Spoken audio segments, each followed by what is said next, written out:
बहुत ही प्यारा नाच गीत है दोस्तों। कैसा लगेगा कमेंट करके ज़रूर बताइएगा।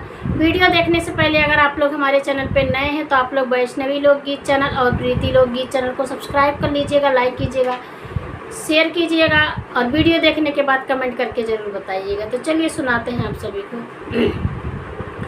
लंबा लंबा घूंघटा कढ़ावरे ननदिया, लंबा लंबा घूंघटा कढ़ावरे ननदिया, जब हम जाई अपने ससुर के बगियावा, जब हम जाई अपने ससुर के बगियावा, काटावे मैंने बुला तोड़ावरे ननदिया, काटावे मैंने बुला तोड़ावरे ननदिया, लंबा लंबा घूंघटा कढ़ावरे ननदिया, लंबा लंबा घूंघटा कढ़ावरे ननदिया, जब हम जाई अपने जठऊ के कुआनवा, जब हम जाई अपने जठऊ के कुआनवा, बिना डोरी पानिया भरावरे ननदिया,